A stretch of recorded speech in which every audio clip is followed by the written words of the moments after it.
Hello, and thank you for clicking on my channel, Cali Legends Media. I'd like to thank everybody who subscribed to my channel thus far. Really appreciate each and every one of you.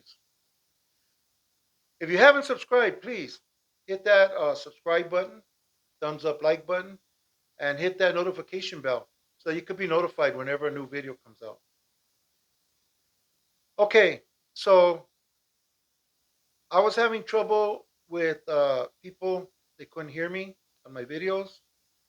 Uh, I've been recording with these small Bluetooth mics in my vehicle. And a situation happened the other day when I was trying to do a video in my car. Uh, I don't believe that it was really gang related. I think it was more JCAT related. But nevertheless, I could have ended up in jail for a situation like that. And I really didn't appreciate what I had to go through that day because of the person that interfered with my life and with my well being and made me come out of character in a really bad way. So I decided I don't want to do any more videos in my car. I don't want to be going through that kind of stuff. And later on, you're going to find out why I really, I'm going to do my best to avoid situations like that. You'll know as you get to know me better and I reveal more stuff about myself, you're going to understand exactly why I try to avoid situations that can be avoided. Okay, so I'm trying this new setup.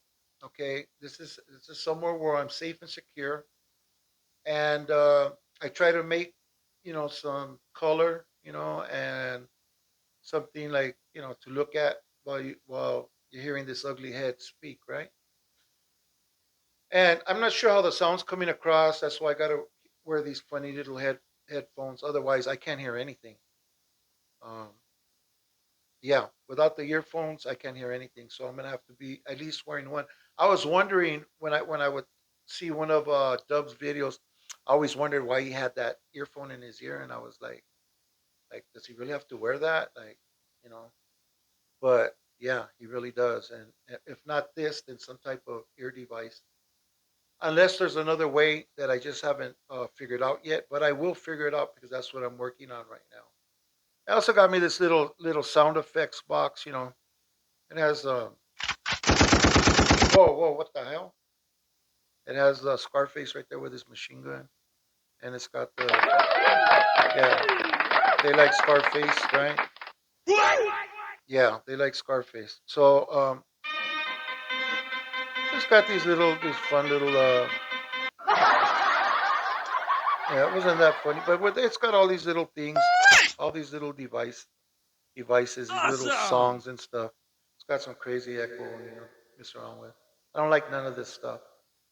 What I'm really concerned with is that you're able to hear me, and um, and I'm in a good place to do a video. I'm gonna do this video about something that I went through, and I was asked to go ahead and do another video about that.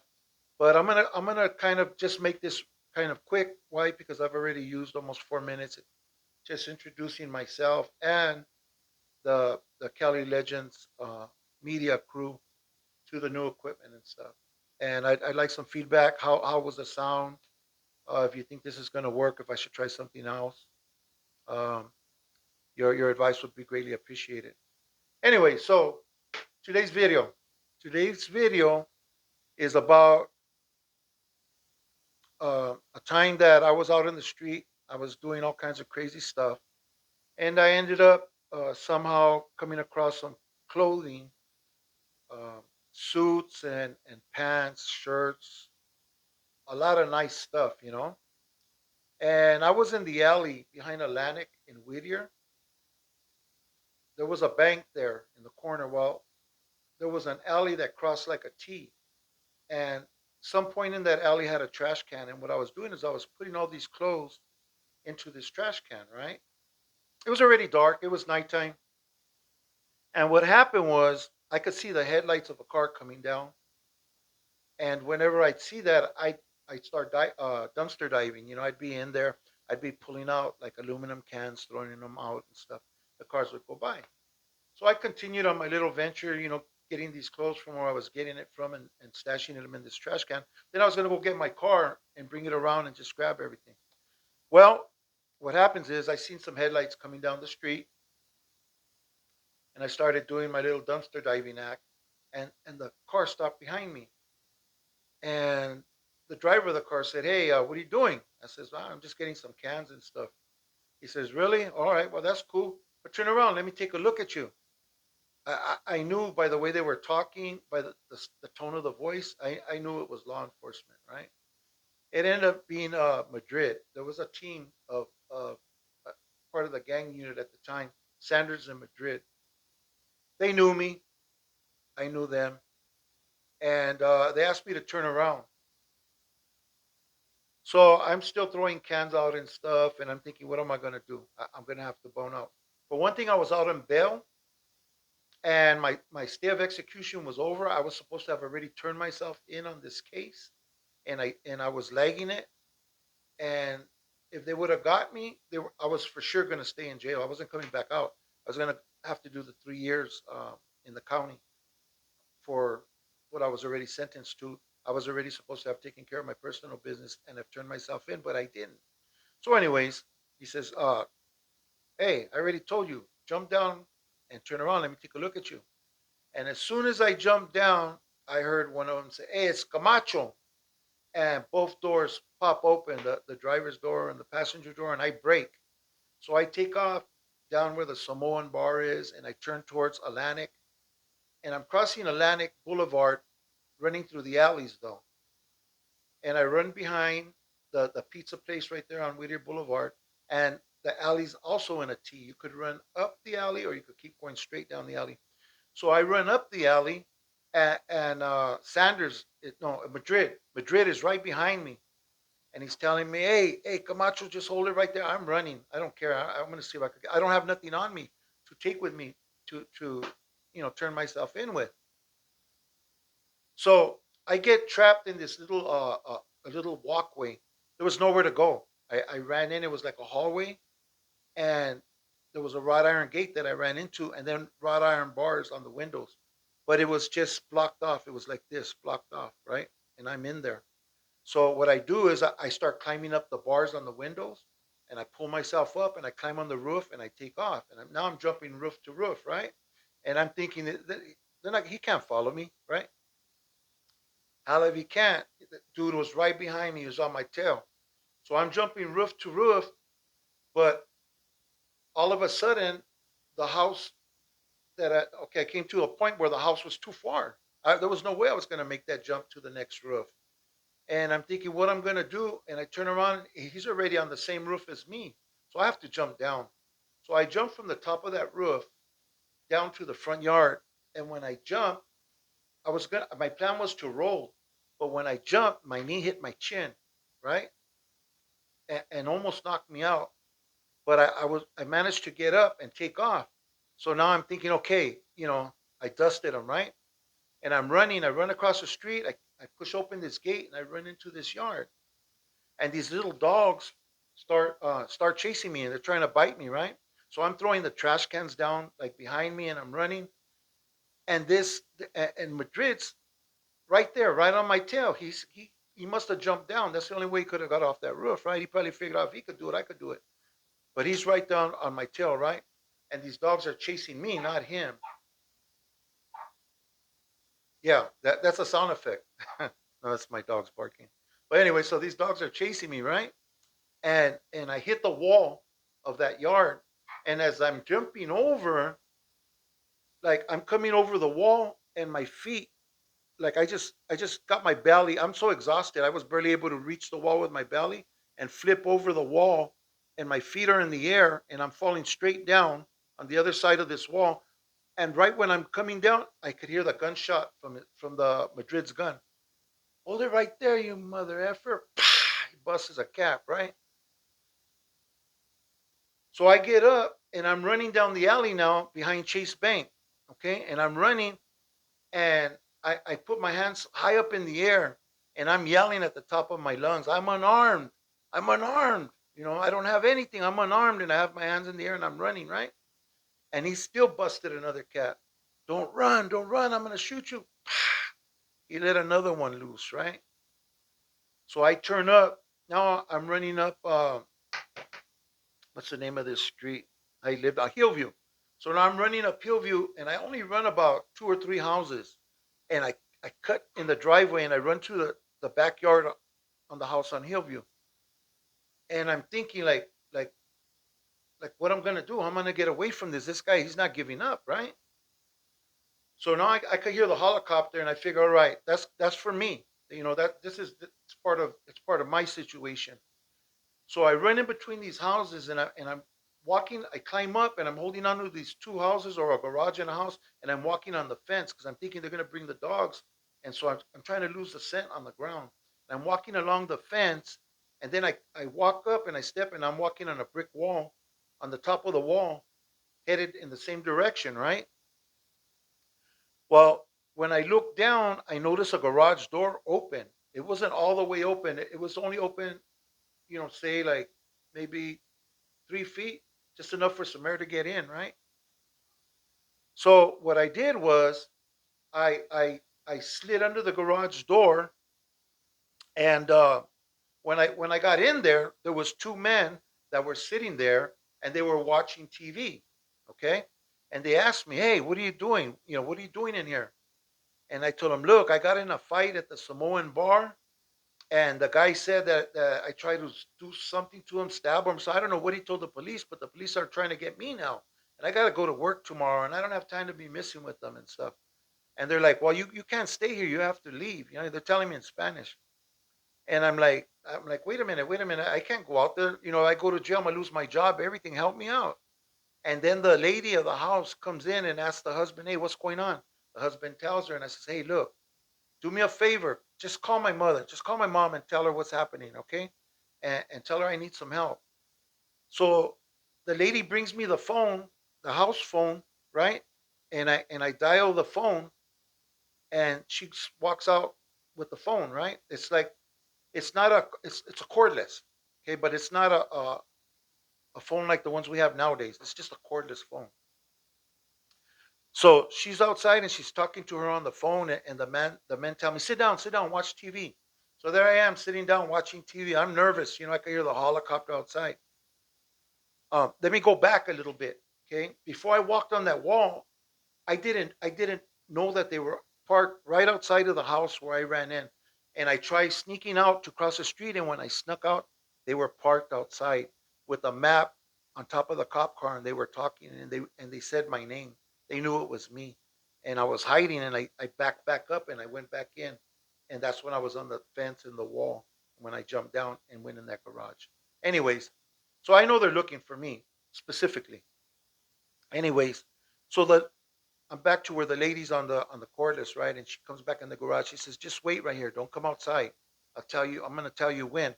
And she took off, right? So I'm thinking, yeah, she's gonna tell the cops to come in and talk to me. She's gonna probably call them and bring them over here. I didn't know. I didn't know what was gonna happen. For all I knew, she was out there flagging them down and saying, "Hey, there's some man hiding in my garage." I don't know, right? Anyways, the man had told me to sit down, so I'm sitting there watching the TV. Next thing I know, the lady comes and tells me, "Hey, come on, come over here, stand right here by the door." So I'm standing by the door, and I just peep out real quick, and they're opening the gate for my mom to pull in, right? My mom's pulling in, right? I'm like, damn, like they actually called her. So, anyways, the time came for me to get to the car, right? So the lady's telling me like to wait, to wait. Then finally the lady tells me, "Come on, hurry up, let's go." And I take off sprinting, and I just jump in the back seat of the car, and the lady closes the door for me, and I lay down on the floor of the car, right? And so my mom's backing up now, and the little kids, the little girls are opening the gate, and the ladies, just like the last times, telling my mom, "Okay, all right, yeah, comadre, thank you for coming by." Like I said, my mom's an old lady, you know, uh, blondish, whitish hair. She has glasses on. She look. Oh, she's in a white Plymouth Renault to top it off. Little viejita car. And I'm laying down on the floor, and she backs out of the driveway, and my mom's playing it off. She's She's waving out the window. Okay, bye. Okay, God bless you. They're talking and smiling, and my mom's like, you could hear them being jubilant, like happy. They're not being scared or acting weird.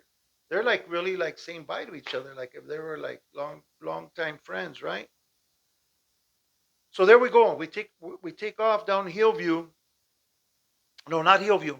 The street before Hillview, because Hillview was where I ran in, and I'm on the other side of the block now. So whatever block is before Hillview, that's where we're driving down now. And we hit Whittier Boulevard, and she turns down Whittier Boulevard, headed towards the 710. Okay. At the time, that's where we lived. We lived in my neighborhood. My mom owned a house right there, right here in my neighborhood at the time. Anyway, so she's driving down Whittier, and all of a sudden, she's talking to me, and she's saying, "Mijo, mijo," and I'm like, what is it, mom? So they're behind me. Mijo, mijo, they're behind me. What do I do? I said, hey, mom, look, just relax, just relax. If anything, I'll tell them I made you to come. Just relax. So she's driving, and they're behind her. The detective car is behind her. So we go about 3 blocks, I told my mom, don't talk to me. Just look straight, just drive, and don't break no laws. Don't give them no reason to pull you over. Excuse me. So she's driving, and then she tells me, "Okay, Mio, they turned, they did a U-turn." I'm like, "All right, mom, just take me to." At the time, I was broken up with the mother of my boys, right? I told her, just take me to her house, even though we weren't talking and I wasn't living there. I go, take me to her house, because I knew now that they knew who I was, and they know where to look for me, right? But they didn't know about that address. I kept that address like that was my getaway place, that was my sanctuary. So I went over and I asked, my baby's mom if I could stay. I told her what happened and everything, and she agreed, right? So basically, all I did was I got ready to go to jail because I had to turn myself in anyways. And when I did this, I hope that they didn't call me for this case, because there was so much clothes in that bin, and they were all valuable suits, slacks, dress pants. I got so much clothes in that bin. It would have been a bad case. Plus, where I got them from, would have been a case because the way I got in and stuff. Anyways, no, I turned myself in. Nothing happened. It was okay. I went and did my time, my 3 years. I only did like half of it, like 16 months, and I got kicked out. Back then, I think we were doing half time or even less. I don't remember exactly, but I know I didn't do the 3 years, and I got out. But anyways, it's just another time that my mom saved my skin, you know. And again, rest in peace, mom. I love you. I'm sorry what I put you through, and I apologize. But I hope you're resting in peace in God's presence. Anyways, yeah, we have to watch what we do. We involve our family sometimes in things that they shouldn't be involved with. And just because we get desperate, we want to get away. We don't want to deal with the problem at that specific moment, and we'll do anything to get away. And moms at the time would do anything to help her sons. She's since passed away. Anyways, I went ahead and told this story because there was a few viewers that were like, "Yeah, go ahead, share your story about moms." Yeah, mom sounds like my mom. Like, yeah, she'll do anything for her kids. So there's my story. Uh, for those of you that haven't heard it yet, the purpose of these stories are to try to help people. Not in any these stories aren't in any way to condone criminal behavior or ignorance and the stupid things that we do. These videos, I'm hoping that people will see the ugliness of the things we do. There's no glory in it. I should be highly ashamed of what I put my mom through. And my mom suffered a lot of years. See me go to jail, see me go to prison. Um, my mom seen me go through so much stuff. And that's one of the crosses that I carry with me, is that I put my mom through a lot. Let's not put our moms through a lot. Let's not do this to our kids. They suffer too when we get in trouble and we end up in prison and we're not there for them. Our wives suffer trying to make ends meet because they don't have our support. Let's do the right thing in our lives. Let's stay out and let's be there for our families and our loved ones. Anyway, so I'd like to thank everybody. I know this is a very long video. If you stood to the end, thank you very much. I really appreciate you. And I hope to see you on the next video. Thank you very much. And let me know how this new setup sounds. Let me know if I should chuck it, go back to to the little mics that I bought that I was using in the car, or if this sounds better, let me know. And I'd really appreciate that very much. Thank you. Hope to see you in the next one.